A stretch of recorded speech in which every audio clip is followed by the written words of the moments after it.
Chapter 2 Mr. Willy Wonka's Factory. In the evening, after he had finished his supper of watery cabbage soup, Charlie always went into the room of his four grandparents to listen to their stories, and then afterwards to say good night. Every one of those old people was over 90. They were as shriveled as prunes and as bony as skeletons, and throughout the day, until Charlie made his appearance, they lay huddled in their one bed, two at one end, with nightcaps on to keep their heads warm, dozing the time away with nothing to do.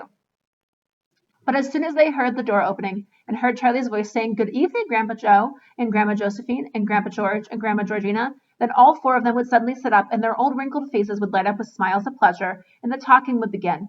For they loved this little boy. He was the only bright thing in their lives, and his evening visits were something they looked forward to all day long. Often Charlie's mother and father would come in as well, and stand by the door listening to the stories that the old people told, and thus, for perhaps half an hour each night, the room would become a happy place, and the whole family would forget that it was hungry and poor. One evening when Charlie went in to see his grandparents, he said to them, "Is it really true that Wonka's chocolate factory is the biggest in the world?" "True!" cried all of them at once. "Of course it's true." "Good heavens! Don't you know that? It's about 50 times as big as the others." "And is Mr. Willy Wonka really the cleverest chocolate maker in the world?" "My dear boy," said Grandpa Joe, raising himself up a little higher on his pillow, "Mr. Willy Wonka is the most amazing, most fantastic, most extraordinary chocolate maker the world has ever seen. I thought everybody knew that." "I knew he was famous, Grandpa Joe, and I knew he was clever." "Clever!" cried the old man. "He's more than that. He's a magician with chocolate. He can make anything he wants. Isn't that a fact, my dears?" The other two people nodded their heads slowly up and down and said, "Absolutely true, just as true can be." And Grandpa Joe said, "You mean to say I've never told you about Mr. Willy Wonka and his factory?" "Never," answered little Charlie. "Good heavens above, I don't know what's the matter with me."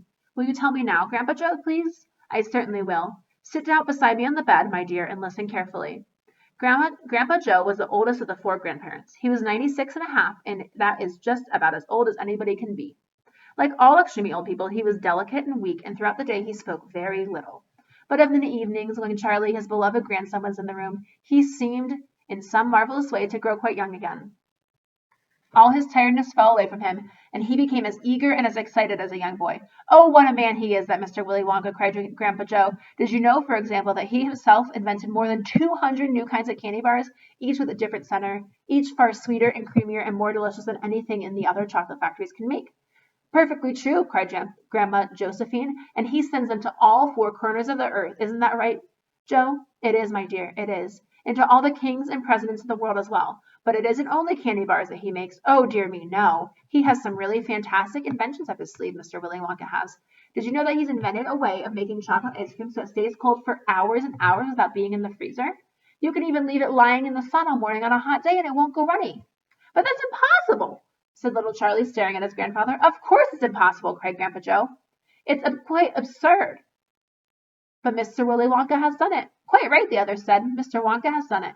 And then again Grandpa Joe went on, speaking very slowly now that Charlie wouldn't miss a word. "Mr. Willy Wonka can make marshmallows that taste of violets, and rich caramels that change colors every 10 seconds as you suck on them, and little feathery sweets that melt away deliciously the moment you put them between your lips. He can make chewing gum that never loses its taste, and candy balloons that you blow up to enormous sizes before you pop them with a pin and gobble them up.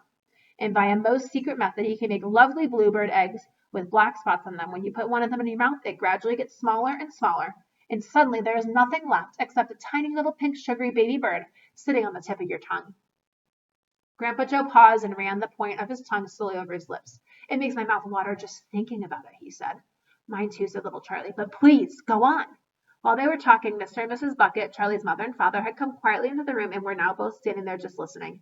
"Tell Charlie about the crazy Indian prince," said Grandma Josephine. "He'd like to hear that." "You mean Prince Pondicherry?" asked Grandpa Joe, and he began chuckling with laughter. "Completely dotty," said Grandpa George, "but very rich," said Grandma Georgina. "What did he do?" asked Charlie. "Listen," said Grandpa Joe, "and I'll tell you."